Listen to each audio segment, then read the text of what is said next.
All this South African national cross-country motorcycle racing action is proudly brought to you by Pepsi Plastics in association with Kawasaki Motorcycles, South Africa. Round 2 of the South African Cross-Country Championship, and a long way away and light years difference between KZN and the sugarcane fields, and now Limpopo and Modimolle. Just up the road from Bella Bella, it was going to be bush, sand, and a little bit of mountains as well for the guys racing on the Nationals. For this round, the SAs were going to be combined with the GXCCs, meaning on the day there'd be clubbies, regionals, and national competitors all going out, eventually on the same loop. The pits were absolutely jam-packed with well over 500 riders covering the juniors and the senior categories, and on the morning session it was all about getting ready for the time trial. So the time trial was going to be going out before the GXCC started, and the national guys would be utilizing a 12-kilometer junior loop that was going to be very close on times. We're expecting a couple of the Sandmasters, kids like Darts, and maybe a couple of the motocross guys that really love to chop it up in the sand to be able to pull the numbers, get the whole shots and run the numbers. Way too early in the championship to start shining a light on the guys that maybe will walk away with it, but everyone knows who got the wins at round number 1. So those were the guys with targets on their backs. So at 6:45, just a few minutes before all the riders went out, the top 10 national ranked riders would draw randomly, meaning someone was going to have to take their medicine and break open the track, and that always is a rough place to be. No one wanted that honor, or the curse as it may be, but this time around, Hayden Cole was the man that went out to break open the 12-kilometer track. He would be hoping simply to stay qualified inside the top 20 on a short 12-kilometer. You can lose a ton of time. The rest of the championship competitors were locked and loaded and good to go, and they would at least have 1 or 2 sets of tire tracks to chase down. But the rest of the day was going to be interesting, as the riders would be joining the GXCC loop, and then later on in the day, to add flavor, they'd be going out on the Nationals. Hayden Cole was the first rider to take the MSA drop flag and open up proceedings at the second round of the National Cross Country Championship Racing Series. Utilizing the junior loop, it was going to be very much about grass, flatlands, and scrubs, and a lot of twists and turns as well. Second out the gate was Hayden Lowe, and he was going to have a small advantage this time around. He races in the Pro OR1s, but of course, he runs the 300 Smoke as Sherco, so it's light and nimble, and that's exactly what you want. The man that killed it on the 450s down at KZN, Brett Swanepoel, does not have a chink in his armor. He is good at simply everything, and he would throw down the numbers. The guy with a point to prove was going to be Cox. He was charging, really ripping the bars off the 350 this year, and he didn't want to just win his class this time around. He was looking to see if he could eyeball an overall this time around at round number 2. The rest of the guys doing the chase down, the Dart on the Pepsi Plastics Kawasaki. By this stage, only 3 races deep on his wagon, and then you start to look back at a mixture of the 250s racing out of the OR3s. Remember, he was a 125 last year, and Dylan Cox is a charger now, trying to see what he can do about placing inside the top 5 for the OR3s come the end of the season. Stefan Van Deventer, back from all his injury woes, it seems to be the last couple of seasons. He's been putting himself back together and swapping machinery back and forth on the manufacturers. We're going to see what he could do. And then Scotty Haygate, who, even though he looks like a big guy and should be racing a bigger bike, he sticks with the 250, trying to muscle the small machine around. It's what he likes, it's what he's used to. Jared Kutsia, who also ran good numbers, but he said he left a little bit on the plate down at KZN. This is much more his terrain in the sand. Dav Cocker, who is just unstoppable every single round, every single event that he swings a leg over. And the kid is trying to bring a national championship crown to the Rockstar Husqvarna squad. This is the danger man at this event, the brawler who normally runs bad numbers down at KZN. This time around, he was just on the back wheel of Cox. This is very much his terrain. He had Taki, his good sparring partner from the last couple of seasons, on his back wheel. So the brawler out there on a 350, and Taki rocking and rolling and looking real tasty now as he develops his own style back onto the 250. The rest of the riders in the queue were going to be outside of the top 10 rank. Joss Alexander was going to be going out there, Brad Engelbrecht, and the man to beat on the seniors, Wade Blau. Once again, the big thumbs up. No one even close to his pace at this stage of the game. Tyron Beverly was going to be seeing what he could do. And then Frana Engelbrecht. No, it's not a big guy on a 50cc. That is a 450cc machine with a big dude hanging off the back of it. First rider home was the first rider out the gate, so he hadn't done too bad, but the ticking clock was going to drop him out of the boxes. Everyone would smash Hayden Cole to the back of the pack. Cox had made the pass on Swanee, so it was clear that Cox was going to be a charger. Dodd had a clear run of things as well, and there was some nice bunching happening out there on the track as 2x2 they started to come in. Scotty Haygate kept his powder dry. He was around about mid-pack, around about 5th or 6th place. Van Deventer didn't find the going exactly how he wanted. Maybe he wanted a wheel to chase. The rest of the guys were charging though. Brawler had come through on Jazz, so that was an interesting situation to see a 350 run faster than a 450. Tucky was there, but Pentecost had smashed a good one as well, almost going fastest on his 450. And then Peltzer and Fitzgerald came through to underline our top 10. There was a small respite as everyone got themselves ready, took a small breath, but we change our focus now onto our juniors that would now go out onto a rutted up and maybe a couple of berms formed from the pro racers. A very cool situation for the juniors who didn't have to chase the pins this time around. They could chase the wheel tracks for the first time because we had our national juniors and GXCCs about to go out and get the job done. Thumbs up for Thompson prepping the Peps and Plastics Cows for human, and the kids were going to be locked and loaded, good to go. Course director Vian Duplessis gave the kids a quick brief on what they could expect. You are going to have absolutely amazing tracks to follow. It's not going to be hard packed, anything like that. Most of the top cut grass will now be removed. You're going to have nice and soft, loamy soil. It's a good point to make by our course director as well. Of course, the seniors had cleaned up the track. All the players were there trying to get it done, and the riders that showed their form early on at KZN would have to change gears. Gearing was a big situation and a talking point. Tommy Scales was going to be the man to beat. Bester was going to be there along with him. Lucian Meyer and Bruno Niebuhr were going to be some of the guys trying to get it done, but they are much more used to this format and the layout of the tracks for the GXCCs. So not necessarily a hometown advantage, but definitely just more familiar layout of the track for the kids to work out on it. A 12-kilometer loop was taking these pinners less than 15 minutes per lap, showing that it was going to be a super tight day and a busy one at that. The way that these bikes are prepped at the moment coming out of the senior 85s and the rest of the gates is just mind-blowing. With the juniors that race in the nationals already out the gate, we turned our attention back to the GXCCs, which is flag drop, chase the pin and get the whole shot. And these kids would really have to get the job done. It's so important in this terrain. Remember, coming up to this, it's been a lot of rain, and this is going to be the first legit dry event of the season. A lot of the grass, like we said, had been cleared out, but it became a one-line track. On the second gate, that was our 85cc juniors. This was a bit of a wild one. Luke Battersby went down hard, and a couple of spectators tried to step in at the wrong point. Unfortunately, the rule in motorsport is stay off the track. Thankfully, no one was hurt in this situation, and all riders did get up and recover and have to chase from the back of the pack. Even the spectator was good to go. The morning session for the juniors was a 2-hour-long run. Then we would turn our attention to the main track and the big guys racing out of the national categories. Join us after the break as we follow out into the landscape of Modimolle.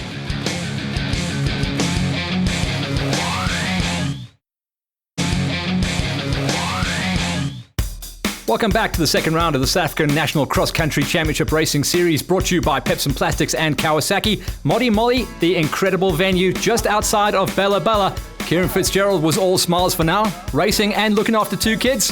What a champ. But remember, he's very relaxed about this new format of racing he now knows as cross country. The rest of the GXCC superstars knew exactly what they had to do to get themselves ready. After the time trial, it was going to be our national competitors going out in a freight train queue, meaning it was going to be the brawler. He went fastest in the morning session, and the kid was leaving nothing on the page this time around. He set his sights high on beating this guy, and that was Cox. Cox hammered him at the first one. This one, he wanted the brawler. Pentecost went fastest of the big bangers in 3rd place, beating round number 1 winner Swanepoel, and the rest of the queue. We're going to see what they could do about challenging. Haygate, like I said, he qualified himself inside of the top 5, just ahead of Matty Wilson. The Kawasaki's were up there, and Dav Cocker, and out on the track, Brawler was doing what he could to extend and utilize the advantage of going pole position. If you go fastest in time trial, that means you have got clear air, but it also means you've got to open up the track when you break out of the time trial loop. Cox going wide and getting away with it this time, and 2x2 they go. Third place and first and second for the big bangers, Pentecost and Swanee, back on the track, and the rest of the riders were making their way out. That was Brad Engelbrecht, Peter Hull now as a fill-in rider on the Pets and Plastics 250 Kawasaki, and Farmer. That'll be a race that we will be watching with bated breath. And then all the 250s very closely bunched, freight training it out on the track. Hayden Lowe on the Smoker. Remember, he was on the Sherco 300. He was second out the gate in the morning session and had problems on the time trial. Jazz Kutsia just went through shot there. He qualified outside the top 10 as Hume looks back into the eyes of Mary. Fitzgerald hadn't done a good qualifier. He was sitting around about the 15th spot ahead of Van Deventer, and then one of the local GXCC superstars and actually the reigning champion, JC Nienaber, also having a rough run of it out on the Nationals. The rest of the categories were going to be feeding their way out onto the track, filling it up with a lot of classy riders before we turned our attention to the GXCC start gates, who were there, waiting, desperate to get the moves going. Brad Clark running in the seniors, just ahead of Peter Van Rooyen out of the Bikers Warehouse squad.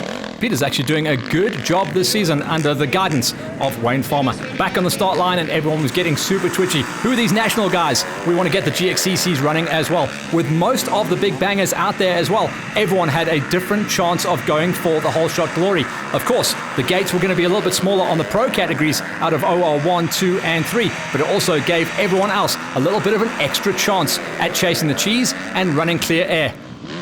The rest of the riders, though, a little bit further down, running on the Pro-Am categories and the wild classes, would be going straight out and trying to figure out the track and trying to stay out the way of the Nationals when they did eventually come through. Overshoots were going to be coming thick and fast as well. Very dry and loose terrain for everyone to try and figure out. And no surprise that people were trying to figure out the traction. The old IT Yami, the C327 of Bertus Becker, was out there starting and finishing. The surprise result here, halfway round, lap number 1, was Jared Kutsia in the lead. He'd made the pass on Brawler, and many people, remember, Jazz had qualified outside the top 10. Taki came through, also looked like he was slightly out of position. Swanee was there, so we were waiting to see where Mikey Pentecost was going to appear. Looks like there was big problems on loop number 1. Haygate also running quite high, but almost in position as well. 4th place on the overalls at the moment. Remember, he'd come out the gate in 5th. Brad Cox, remember, he was out there 2nd place behind the Brawler, so he's lost a ton of positions. And then Matty Wilson, who qualified well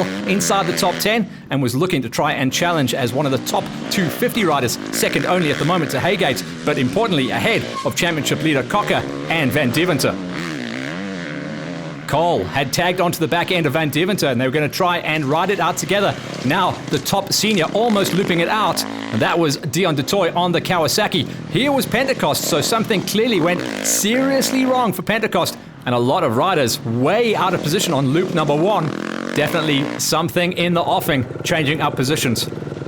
Back at the front, though, no problems for Jared Kutsia. Once he made those, I think it was 11 passes on lap number 1 to see clear air. Brawler, though, wasn't giving up, pushing maybe a little bit too hard, though, in the overshoots and the dust. And by this stage, also in the traffic, Megan Yonker, who was racing on the Pro-Am OR2 gate for the GXCCs, also suffering some overshoots. So dust was going to be a story on the day. Mudman Miguel Magado completely overshooting that one by a day and a half. Cox trying now desperately to make up ground whilst making all those passes as well. From this stage forward for the national races, it was going to be tricky. 3/4 of their day was going to be in the dust and traffic of the GXCC Warriors, and then the last quarter of the day was going to be out on a loop just for them. Cocker was definitely one of those riders desperate for that situation to come into play. For some of the GXCC races, the MCA boys having issues parking under the tree. We caught up with them. Well, I crashed and somehow, in some mysterious way, I lost my cap for my engine.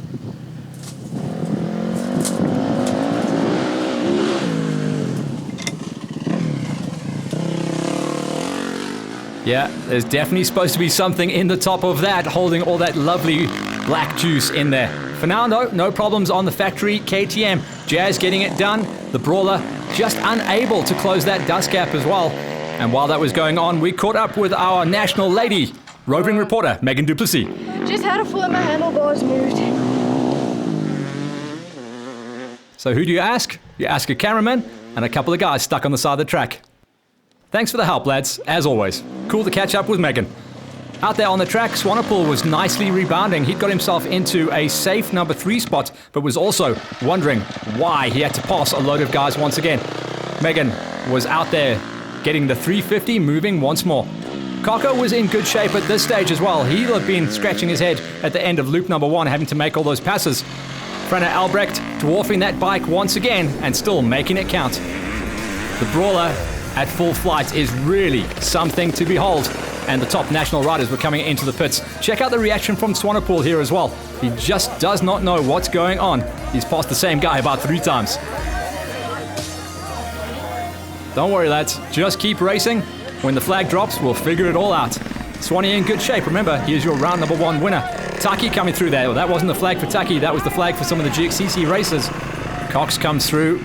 Quick hydration, refuel, and now all of the GXCC traffic out of the way. From now on, it was national track racing all the way. Everyone now turning up the wick, and this was survival mode to really get the job done.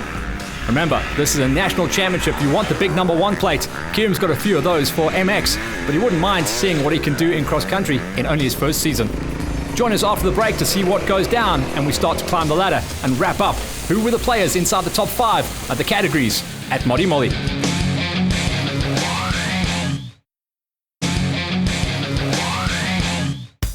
Welcome back to Modimolle, and the few river crossings that the guys did touch actually on the loop, and they were really rare little bits of coolant. It was hot out racing out there for the GXCCs and all the national competitors. Talking about GXCCs, the pro lady winner was actually this girl, Leah Haygate, smashing them. 2 for 2 on the season so far, as one of our GXCC racers shows us the flying W. Almost had it. 10 points on the dismount. Good recovery. And your mate almost running you over as well. And if that wasn't much fun, we've got a new factory superstar, Chris P. Bacon, making a show on the line.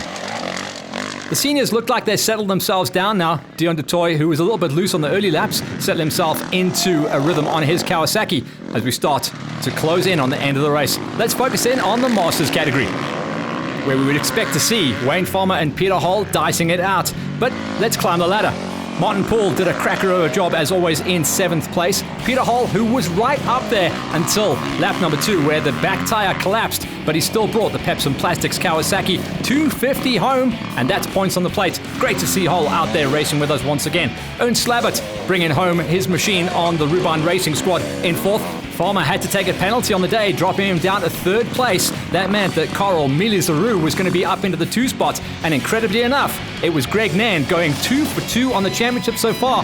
Not just a one-trick pony from KZN, no. He can still run the flatland stuff as well. We've got a new guy to watch out for on the Masters Gate. Nan can do it all, and he's shown it so far.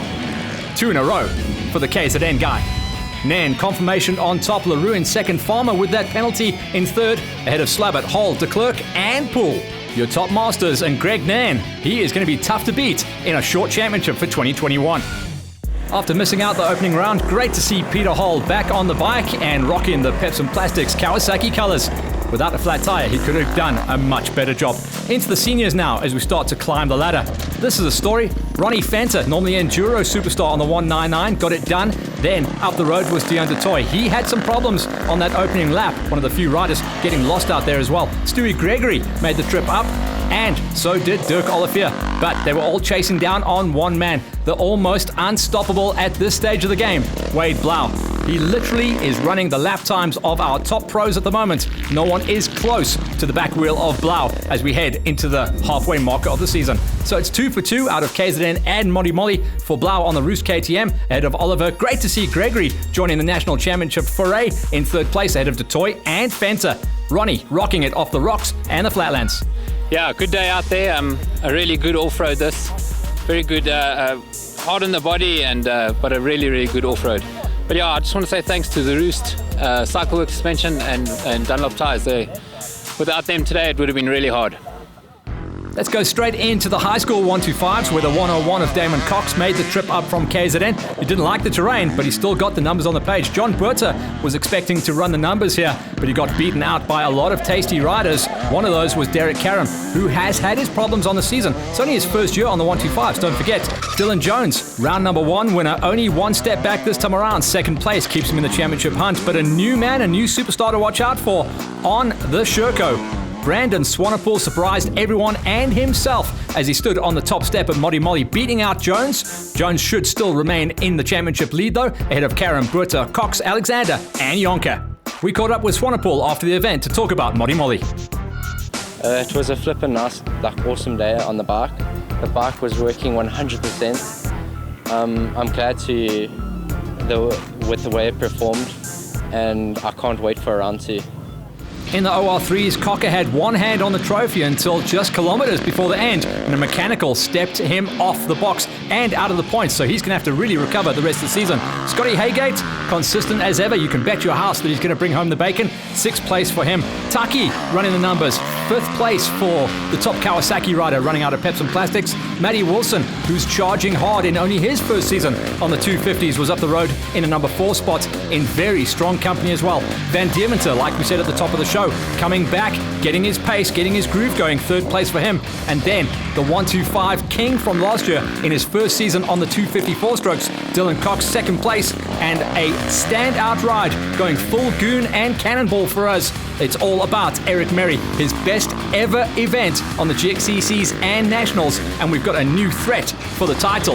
The flag was all about Merry, a standout ride for the day. Here's a confirmation of Eric Merry on the top step for the very first time ever. He charges to the front of the pack ahead of Cox, Van Deventer, Wilson, Bodjodges, Haygate, Cole and Van Sale. And Cocker, remember, issues on the bike. He actually had to push his bike across the finish line for kilometers and kilometers. That's how you win a championship. Never, ever give up. We chatted to Taki Bodjodges about his day. It was a tough one. Yeah, really tough day. Starting off feeling really sick this morning. It was really tough to push through. The first few laps I felt okay, but from lap 4 I started feeling really flat. So it was really tough just to get to the finish. So yeah, the bike was awesome, the team was awesome. Yeah, Peps and Plastics, Kawasaki, Motul Racing. I mean, it was really great in the pits and the team really brought their side. Yeah, just unfortunate that I was feeling a bit sick, but oh well, we look forward and we head out to the next one.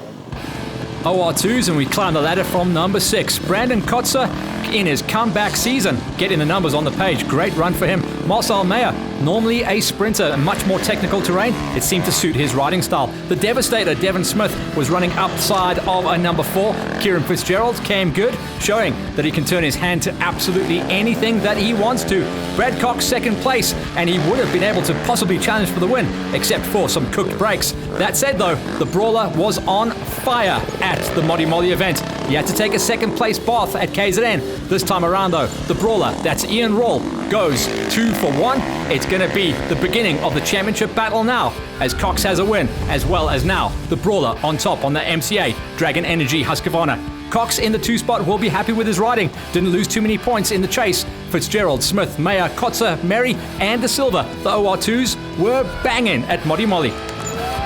We caught up with the Brawler to talk about his day behind the bars.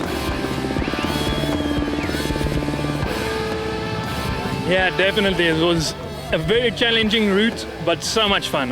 The gravel shaped so nice, and you can form nice ruts, so you can really push on. I had to.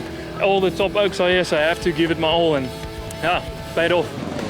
Brawler also taking the overall at the event. Moving on to the big bangers then in the OR1s and waving the flag for the Blue Smokes, Hayden Lowe, number 6 ride for him. Ruan Smith was challenging early on, but also had troubles on the track, dropping him down into a number 5 ride. Jazz Kutsia taking a penalty. It's a bit of a controversial one as well, because it drops him down into a number 4 on the day. The Dart records his best ever finish and the highest finish coming out of the Peps and Plastics factory Kawasaki squad.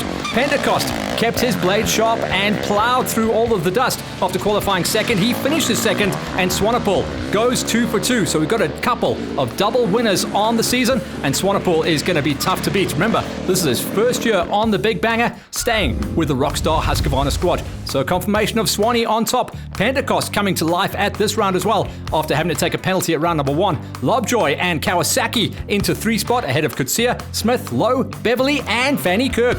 The bangers were banging. The checkers came out for Jazz, but it was already agreed that Swanepoel was going to be the man taking the win at Modimolle.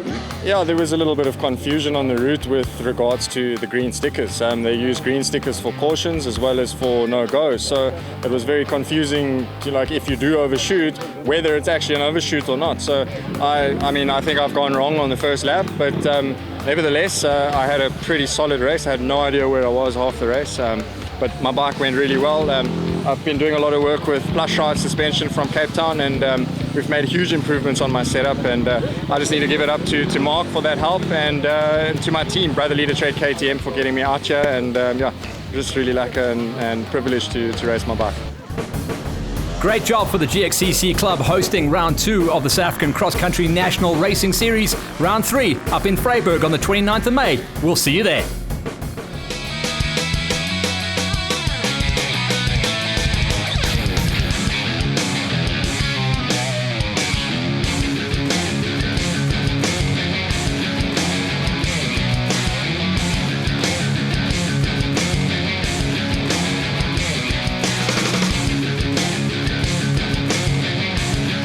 All this racing action has been proudly brought to you by Pepsi Plastics in association with Kawasaki Motorcycles South Africa.